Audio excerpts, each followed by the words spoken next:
शंखचूड़ की उत्पत्ति। विधाता के पुत्र थे मरीचि और मरीचि के पुत्र थे कश्यप। कश्यप जी को राजा दक्ष ने अपनी 13 कन्याएं ब्याही थी। उनमें से एक का नाम दनु था। वह बहुत साध्वी, रूपवान और सौभाग्यवान थी। उसके अनेकों पुत्र हुए, जिनमें से एक पुत्र विप्रचित था। वह बहुत बलशाली और पराक्रमी था। विप्रचित के एक पुत्र था, नाम दंभमान था। वह धार्मिक प्रवृत्ति का विष्णु भक्त व्यक्ति था। दंभमान को कोई पुत्र नहीं था। उसने शुक्राचार्य जी से कृष्ण मंत्र की दीक्षा लेकर 1 लाख वर्ष तक पुष्कर में तपस्या की। उसके तप से प्रसन्न होकर देवता ब्रह्मा जी को साथ लेकर विष्णु जी के पास गए। विष्णु जी ने उन्हें बताया कि वह पुत्र प्राप्ति के लिए तप कर रहा है। मैं उसे वरदान देकर संतुष्ट कर दूंगा। विष्णु जी की बात सुनकर देवता अपने अपने लोकों को चले गए। देवताओं के चले जाने के पश्चात श्री हरि वर प्रदान करने के लिए पुष्कर में गए। दंभमान ने श्री हरि से कहा कि मेरा पुत्र महापराक्रमी, त्रिलोकी विजेता और देवताओं पर विजय प्राप्त करने वाला होना चाहिए। श्री हरि तथास्तु कहकर अपने लोक को चले गए। समय आने पर उसकी पत्नी के गर्भ में भगवान श्री कृष्ण के परम मित्र सुदामा जी पधारे। उसे पूर्व में राधा जी ने श्राप दे रखा था। पुत्र की उत्पत्ति के पश्चात उसका नाम शंखचूड़ रखा गया। शंखचूड़। उसकी बाल लीलाओं को देख कर उसके माता पिता आनंदित हो रहे थे। शंखचूड़ का विवाह। शंखचूड़ ने भी अपने पिता दंभमान की तरह पुष्कर में जाकर कठिन तप किया। उसकी तपस्या से संतुष्ट होकर ब्रह्मा जी उसे वर देने के लिए आए। उसने ब्रह्मा जी से वरदान मांगा कि मुझे देवता पराजित ना कर सके। ब्रह्मा जी ने तथास्तु कहकर उसे श्री कृष्ण का अक्षय कवच प्रदान किया और उससे बोले, तुम बद्रिकाश्रम जाओ। वहाँ पर तुलसी जी तप कर रही है, तुम उससे विवाह कर लेना। तुलसी धर्मराज का कन्या है। इतना कहकर ब्रह्मा जी अंतर्ध्यान हो गए। शंखचूड़ बद्रिकाश्रम में जाकर तुलसी से मिला। ब्रह्मा जी ने स्वयं प्रकट होकर उन दोनों का गंधर्व रीति से विवाह करा दिया। वह दोनों सुंदर स्थानों पर जाकर रमन करने लगे। शंखचूड़ राज्य प्रशंसा। शंखचूड़ तुलसी के साथ विवाह करके जगह जगह रमन करता हुआ अपने घर पहुंचा। गुरु शुक्राचार्य से उसने आशीर्वाद प्राप्त किया। शुक्राचार्य जी ने देवता और दानवों का स्वाभाविक वैर बताकर शंखचूड़ का दानवेंद्र के पद पर अभिषेक किया। शंखचूड़ दैत्यों की भारी फौज लेकर इंद्र को पराजित करने के लिए चल पड़ा। उसका इंद्र के साथ घमासान युद्ध हुआ। देवता लोग डर कर गुफाओं और कंदराओं में जाकर छिप गए। शंखचूड़ ने देवताओं का अपहरण कर लिया। त्रिलोकी पर शंखचूड़ का अधिकार हो गया। वह यज्ञ का भाग लिया, भाग भी स्वयं लेने लगा। वह यज्ञ का भाग भी स्वयं लेने लगा। इस प्रकार वह स्वयं इंद्र बन गया। सूर्य, चंद्रमा, इंद्र, कुबेर आदि सभी देवताओं को उसने अपने अधिकार में रख लिया। शंखचूड़ गोलोक स्वामी श्री कृष्ण का बहुत भारी मित्र और भक्त था। वह पूर्व जन्म के श्राप से दानव योनि को प्राप्त हो गया था, परंतु उसकी बुद्धि देवताओं जैसी थी। सभी देवता शंखचूड़ से पराजित होकर ब्रह्मा जी के पास पहुँचे। ब्रह्मा जी उन्हें श्री हरि के पास ले गए। श्री हरि ने उन्हें बताया कि मुझे सब पता है। वह पूर्व जन्म में मेरा मित्र सुदामा था, परंतु आप लोगों के हित के लिए मैं शिव जी के परामर्श करूँगा, अतः आप चिंता ना करें। देवगणों का शिव जी के पास जाना। श्री हरि ब्रह्मा जी और देवताओं के साथ भगवान शिव के पास कैलाश गए।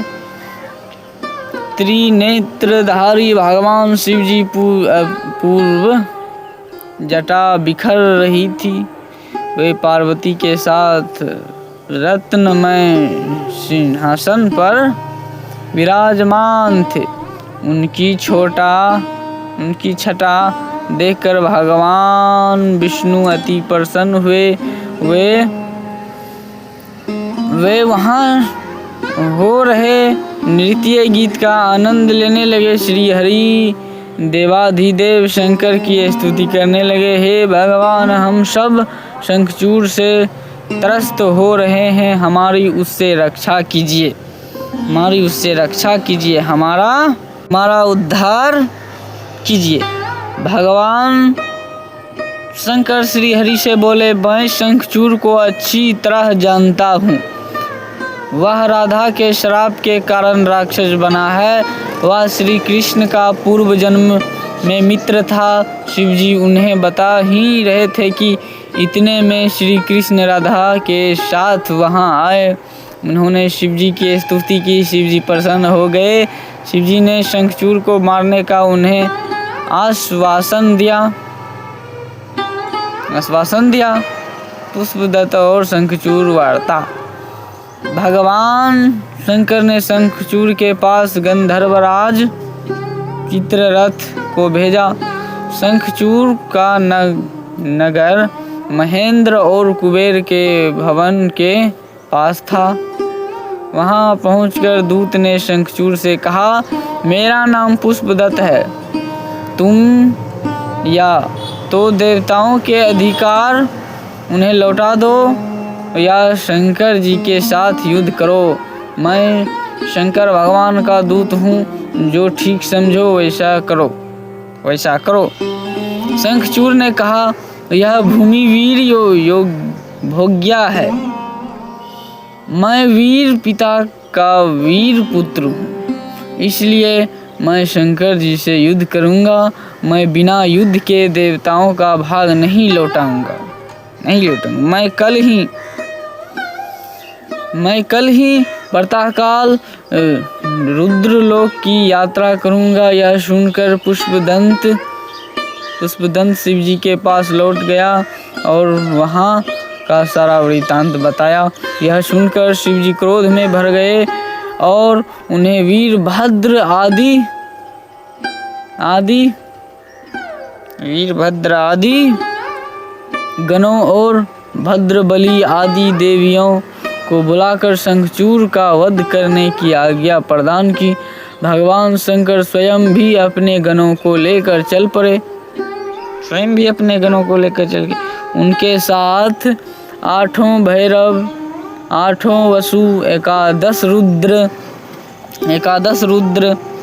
12 सूर्य, अग्नि, चंद्रमा, विश्वकर्मा, यम, कुबेर, अश्विनी कुमार, नल, कुंवर, सभी पार्षद तथा भद्रकाली आदि देवियां चली। काली की जीभ 1 योजन तक लपलपा रही थी। उनके हाथ में खप्पर था। वह आकाश को छूने वाली त्रिशूल तथा 1 योजन लंबी शक्ति लेकर चल रही थी। उनके साथ 3 करोड़ योगिनियाँ थी तथा 3 करोड़ डाकिनी चल रही थी। भगवान शिव ने चंद्रभागा नदी के तट पर एक वट वृक्ष के नीचे अपना आसन जमाया। शंखचूड़ की युद्ध यात्रा। शिव जी के दूत पुष्पदत्त के चले जाने पर शंखचूड़ ने अपनी पत्नी तुलसी के पास जाकर कहा, मैं कल प्रातःकाल शिव जी से युद्ध करने जाऊंगा।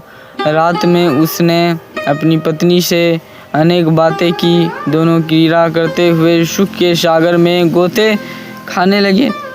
प्रातःकाल उठकर शंखचूड़ ने राज्य का भार अपने पुत्र को सौंप दिया और पत्नी तुलसी की देखभाल का जिम्मा भी पुत्र को देकर रोती हुई पत्नी को समझा बुझाकर सेनापति को बुलाया। सेनापति ने सेना को तैयार किया। थोड़े समय में ही उसके दुर्मद वीर तैयार हो गए। उसके साथ 3 लाख अश्वरोहिणी सेना भी उसने भी पुष्पभद्रा नदी के तट पर वट वृक्ष के नीचे डेरा डाला। वहाँ से उसने शिवजी की सेना का अवलोकन किया। शंखचूड़ ने शिवजी के पास अपना दूत भेजकर सूचित किया कि मैं युद्ध के लिए आ गया हूँ। शिवजी ने दूत से कहा, तुम जाकर अपने स्वामी से कहो कि देवताओं से वैर त्याग कर उनसे संधि करने में ही भलाई है। प्राणियों का विरोध बहुत बुरा होता है। तुम ऋषि कश्यप की संतान हो। इस पर दूत बोला, हे नाथ, आपने जो कुछ कहा वह सत्य है, परंतु सारा दोष असुरों का ही नहीं है। आप देवताओं के पक्षपाती हैं। आपको ऐसा नहीं करना चाहिए, क्योंकि आप देवताओं और असुरों सबके भगवान हैं। उसकी बात सुनकर शंकर जी बोले, हम तो भक्तों के अधीन हैं। देव कार्य में युद्ध करने में मुझे कुछ भी शर्म नहीं है। दूत शंखचूड़ के पास वापस चला गया। दूत ने शिवजी की सभी बातें शंखचूड़ को बताई। शंखचूड़ ने युद्ध करना ही उचित समझा। उसने अपनी सेना युद्ध करने की आज्ञा दी। इधर शिवजी ने भी युद्ध करने की आज्ञा प्रदान की। भगवान शंकर भी तैयार हो गए। तरह तरह के रण वाद्य बजने लगे।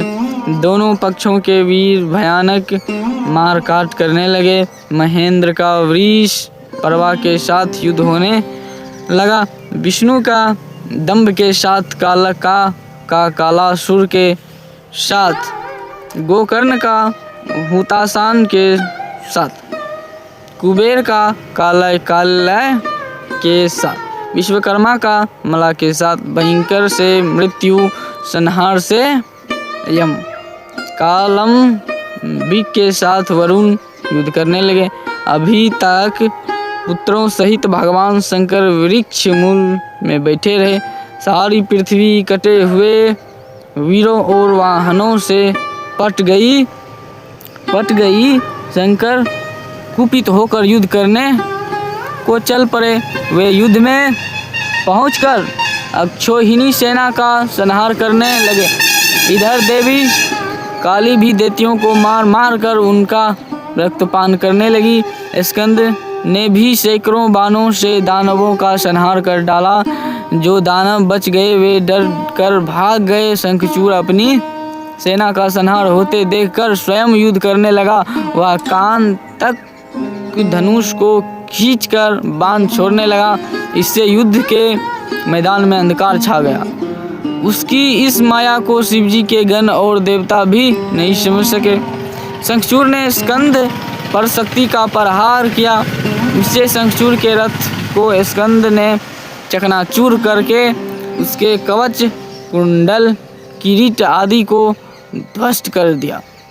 शंखचूड़ ने स्कंद पर शक्ति का वार करके पृथ्वी पर गिरा दिया। काली स्कंद को उठाकर शिवजी के पास ले गई। शिवजी ने उसे जीवन दान प्रदान किया और युद्ध करने लगे। वीरभद्र और शंखचूड़ में घोर युद्ध होने लगा। दानव वीरों को चबाने लगी। देवी भद्रकाली युद्ध के क्षेत्र में भयानक सिंह नाद करके गर्जन करने लगी। उनकी गर्जना से अनेक दानव मूर्छित हो गए। विकराल दांतों वाली चंडी राक्षसों का रक्तपान करने लगी। शंखचूड़ स्वयं काली के साथ युद्ध करने लगा।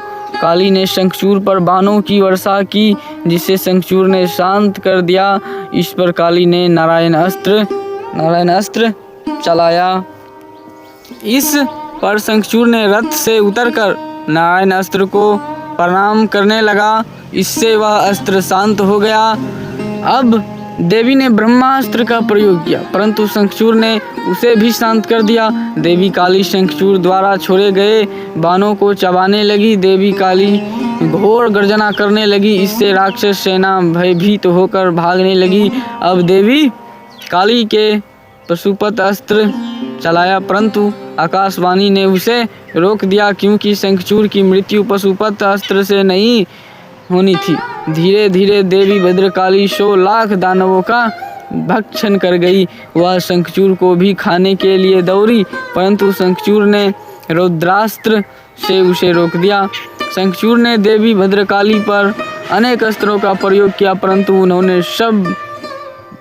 उन सब को खंड खंड कर दिया तथा उसके चक्रादि को लील गई। अब काली ने अपने मुष्टि प्रहार से शंखचूड़ को पृथ्वी पर गिरा दिया। इसके पश्चात देवी ने उसे घुमाकर ऊपर फेंक दिया, परंतु वीर प्रतापी शंखचूड़ वेग से कूदकर पृथ्वी पर खड़ा हो गया। आकाशवाणी ने देवी काली को बताया कि शंखचूड़ केवल शिवजी के द्वारा ही मारा जा सकता है। इससे शिवजी वृषभ पर चढ़कर युद्ध भूमि में पहुंच गए। शिवजी स्वयं युद्ध भूमि में पहुंच गए। शिवजी को देखकर शंखचूड़ ने रथ से उतर उन्हें प्रणाम किया, फिर विमान पर आरूढ़ होकर भगवान शिव से युद्ध करने लगा। उनसे 100 वर्ष तक शिवजी के साथ युद्ध किया। वे आपस में विभिन्न अस्त्रों से युद्ध करते रहे। वीरभद्र और नंदी ने भी अनेक असुरों को मार गिराया। शेष बचे दैत्यों डरकर भागने लगे। शिवजी द्वारा शंखचूड़ का वध। शिवजी सेना को भागते देखकर शंखचूड़ ने उन्हें रोका और शिवजी पर मेघवत बाणों की वर्षा करने लगा। वह अदृश्य होकर शत्रु सेना में भय फैलाने लगा। देवता उसकी माया को समझ नहीं सके। भगवान भोले शंकर ने उसके वध के लिए अपना त्रिशूल उठाया। उस त्रिशूल का तेज सहन करना तेजस्वियों के लिए भी मुश्किल था। आकाशवाणी ने महादेव को त्रिशूल चलाने से रोक दिया। आकाशवाणी ने कहा, आप वेद मर्यादा का नाश ना करें। इसके पास जब तक विष्णु का दिया कवच है और पतिव्रता पत्नी है, तब तक नहीं मारा जा सकता। तब शिवजी ने त्रिशूल को रोक लिया। इसके बाद शिवजी ने विष्णु जी का स्मरण किया। विष्णु जी वहां आए। विष्णु जी ने वृद्ध ब्रह्मा का वेश बनाकर शंखचूड़ के पास जाकर उससे भिक्षा में कवच मांगा। शंखचूड़ ने अपना कवच उन्हें भिक्षा में दे दिया। इससे विष्णु जी शंखचूड़ का वेश धारण कर उसकी पत्नी तुलसी के पास गए और तुलसी के साथ रमन करने लगे। समय मिलते ही शिवजी ने विजय नामक शूल शंखचूड़ पर चलाया। इससे उसका संहार हो गया। आकाश में धुंधवी बजने लगी। देवता फूलों की वर्षा करने लगे। शंखचूड़ भी शाप मुक्त हो गया। उसकी स्थितियों से एक प्रकार के शंख की जाति पैदा हुई। तुलसी श्राप वर्णन। भगवान श्री हरि ने देवताओं के कार्य हेतु ब्रह्मांड का रूप रखकर शंखचूड़ के कवच मांगा और फिर शंखचूड़ का रूप धारण कर उसकी पत्नी तुलसी के पास गए। तुलसी ने उन्हें अपना पति समझकर सिंहासन पर बैठाकर चरणामृत लिया और उन्हें पान का बीड़ा देकर युद्ध के समाचार पूछे। तब उन्होंने बताया कि हे प्रिय, ब्रह्मा जी के द्वारा हम दोनों में संधि हो गई है। इस कारण शिवजी चले गए हैं और मैं तुम्हारे पास आ गया हूँ। फिर विष्णु जी तुलसी के साथ रमन करने लगे। भोग के समय तुलसी ने उन्हें दूसरा मनुष्य जानकर श्राप देने को तैयार हो गई। तब विष्णु जी अपने असली रूप में प्रकट हो गए। तुलसी अपना पतिव्रता भंग जानकर क्रोध में भरकर उनसे बोली, हे विष्णु, तुम में दया नहीं है। तुम्हारा हृदय पाषाण के समान है। तुम पत्थर बन जाओ। तुम्हें दया का सागर कहना गलत है। तुमने छल से अपने भक्त का वध कराया। इतना कहकर वह विलाप करने लगी। उसका विलाप देखकर श्री हरि ने शिवजी का सुमरन किया। तब वहाँ शिवजी प्रकट होकर तुलसी को संसार की नश्वरता की बात समझाने लगी। उसने उसकी तपस्या का फल प्रदान किया। उससे कहा, तुम दिव्य रूप धारण कर बैकुंठ में श्री हरि के साथ रमन करो। तुम एक रूप से नदी और दूसरे से तुलसी नामक वनस्पति बनोगी।